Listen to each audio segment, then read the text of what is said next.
Colonel साहब मेरे साथ जुड़ रहे हैं। कर्नल शैलेंद्र, आप जानते हैं अपनी बेबाक दो टूक राय के लिए। और हमारे साथ आज गौरव आर्य। गौरव, बहुत स्वागत है आपका यहाँ स्टूडियो में। तो मिस कर रहा हूं मैं, लेकिन मैं जानता हूं कि आप कोई कोर कसर नहीं छोड़ने वाले। ये जो खबर है एनएसए का दौरा, एनएसए के दौरे के बारे में, इस पर जो खास बातें इसको लेकर कही जा रही हैं, उस पर एक क्विक कमेंट, इसका एक राउंड चलाता हूं। गौरव जी, देखिए, बहुत बड़ी बात है जब एनएसए, आपने बिल्कुल ठीक बात बोली, जब एनएसए डोवाल साहब जाते हैं कहीं पे तो इसका मतलब है कि वो प्राइम मिनिस्टर मोदी का number one, he is carrying a personal message from the prime minister. जब यूक्रेन और रशिया की पीस डील की बात हुई थी, वो डोवाल साहब ही थे जो गए थे रशिया वो डॉक्यूमेंट्स लेके। पहली चीज। दूसरी चीज, जब भी उनको देखिए, हम लोग बात करते हैं ना भाई बहन होए ना प्रीत, इसमें प्रीत है डॉक्टर जयशंकर और भय हैं अजीत डोवाल। तो जब ऐसी बात कन्वे करनी होती है जिसमें थोड़ा सा काइनेटिक बात हो, जोर देना पड़े, जिसमें थोड़ा सा, जिसको कहते हैं कि अगर देसी में समझाऊं तो हथौड़े का इस्तेमाल करना पड़े, तब डोवाल साहब को भेजा जाता है। जाहिर सी बात है, एनएसए की मीट है तो सारे एनएसए आएंगे, लेकिन जो बात रशियन मीडिया कह रहा है वो गलत नहीं है। मुझे ऐसा भी लगता है कि बातचीत S-500 पर भी हो सकती है। मैं बातचीत की बात कर रहा हूं, मैं खरीदारी की बात नहीं कर रहा।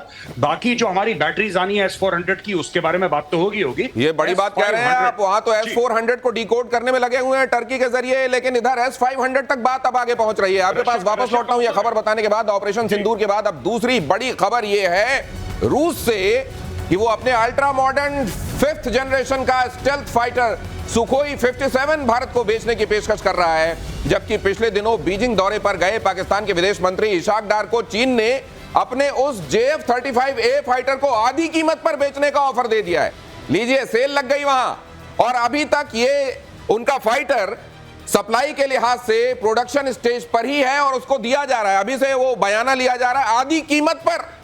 मतलब एक तरीके से उसके इस प्रोडक्शन की, उसके इस सो कॉल्ड, जिसको बड़ा उसने पूरी दुनिया में ये कहा था कि देखिएगा ये आएगा और तहलका मचा देगा, उसकी पोल उससे पहले खुल रही है। मार्शल साहब, ठीक कह रहा हूं मैं? बिल्कुल ठीक कह रहे हैं। आधी कीमत, जैसे आपने सेल्स नहीं देखा है, कीमत पहले दुगनी कर दो फिर आधी कर दो, उसी भुलावे में आ रहा है पाकिस्तान। और दूसरी बात यह है कि आपने JF-17 का हश्र देख लिया, J-35 का क्या होगा वो भी देख लेंगे। तो ये अपने आप में, वो जो आप कहते हैं ना 82% का आपने अपनी इन्वेंट्री बना रखी है। चाइनीज बच्चे चाइनीज खिलौना नहीं खेलते हैं, यहां तो इन्वेंट्री लेके बैठ गए हैं पूरी। और HQ-9 का क्या हश्र हुआ, JF-17 का क्या हश्र हुआ, जब आपको एक तरीके से 9/11 हो गया। 9 वो ठिकाने जो कि दहशतगर्दियों के थे और 11 आपके एयर बेसिस, 20% आपका चला गया। 9/11 तो आपके साथ हो गया। अरे समझो, पाकिस्तान अभी भी इनके चक्कर में नहीं पड़ो, इनके खिलौने काम नहीं आएंगे। नहीं, मुझे तो दूसरी बात लग रही है। बात ये लग रही है कि उन्होंने कलाई खोल दी है पाकिस्तान की, खोल गई है। उन्होंने खरीदा चीन से और उसका जो पूरी दुनिया के सामने असल क्या है उसका सामने आ गया। अब पाकिस्तान को चीन ये कह रहा होगा कि तुमने मेरी भद्द पिटवाई है, अब आधी कीमत में तुम ही खरीदो। क्या मैं ठीक कह रहा हूं इसको, कर्नल साहब?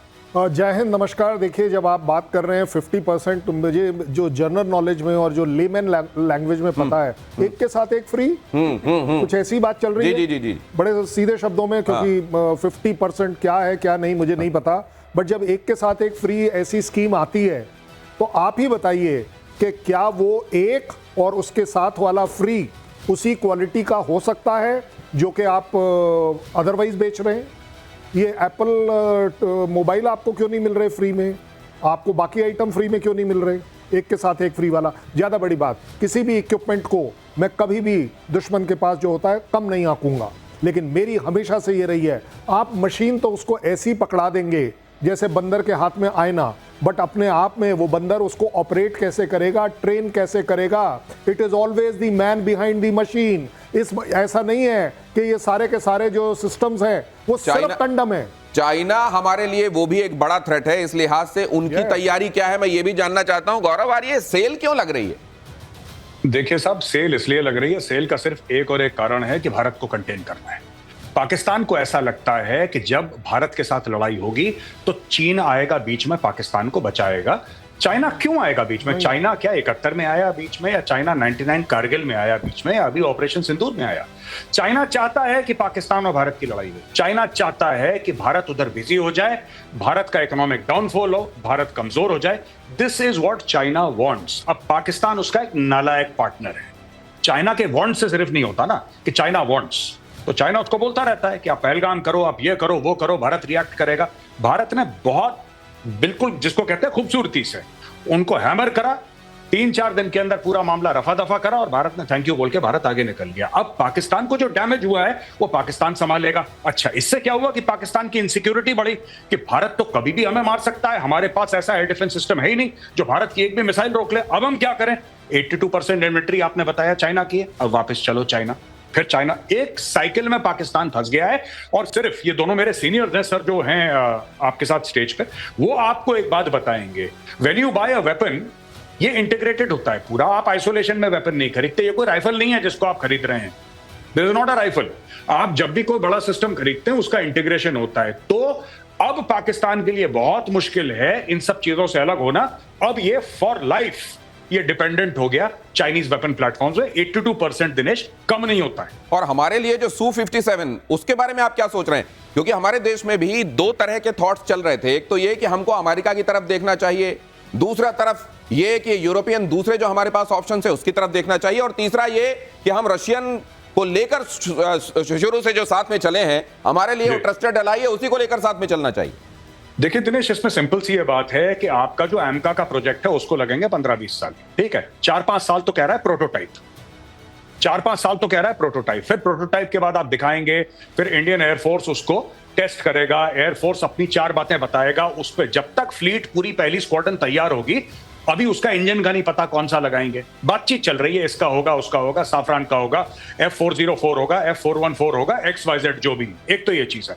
F-35 तो एक गाजर है जो आपके सामने लटकाया है अमेरिका ने। अगर आपको ये गलतफहमी है, आपसे मेरी मुराद किसी को भी ये गलतफहमी है कि आपको हाथ में पकड़ा देगा, ट्रांसफर ऑफ टेक्नोलॉजी कर देगा, तो ये मुझे नामुमकिन सी स्टोरी लग रही है। F-22 का प्रोडक्शन बंद हो गया है।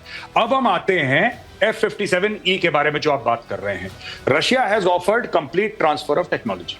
अब सोर्स कोड उसमें है कि नहीं है मुझे नहीं पता, लेकिन जहां तक मैंने पता लगाया है, मेरे जो भी थोड़े बहुत सूत्र हैं, रशिया कहता है को प्रोडक्शन करेंगे, 100% ट्रांसफर ऑफ टेक्नोलॉजी करेंगे।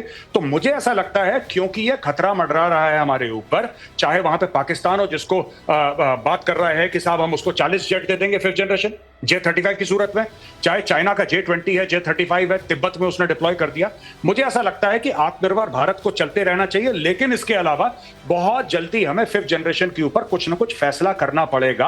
अब it is not like business as usual. और आपने जो इंटीग्रेशन की बात की थी, वो तो कल आप लोगों ने स्पष्ट कर ही दिया था कि आपको ये एक तरीके से उड़न खटोला खरीदना है तो खरीद लो, अगर आपके पास मिसाइल वो नहीं है, वो एक्सपोज हो गई जो आप इसमें लगाने वाले थे, तो करोगे क्या इसको लेकर? ऑपरेशन सिंदूर पर बोले गृहमंत्री अमित शाह, हमारे जवानों ने 100 किलोमीटर अंदर घुसकर दिखाया पराक्रम, हमने आतंकवादियों के अड्डे तबाह किए। अमित शाह ने कहा पाकिस्तान आतंकवाद का प्रायोजक है, इस बात को देश के गृहमंत्री ने एक बार फिर से दोहराया। 8 तारीख को केवल और केवल पाकिस्तान में बसे जैसे मोहम्मद, हिजबुल मुजाहिदीन, लश्कर तैयबा और उनके हेडक्वार्टर, ट्रेनिंग कैंप और एक प्रकार से भारत में आतंकवादियों को घुसपैठ कराने के अड्डे को तबाह किया। हम मानते थे कि इतना इनफ है और हमने तो हमला आतंकवादियों पर किया था, मगर पाकिस्तान ने साबित कर दिया कि जो आतंकवाद यहां पर है वो पाक स्पॉन्सर है।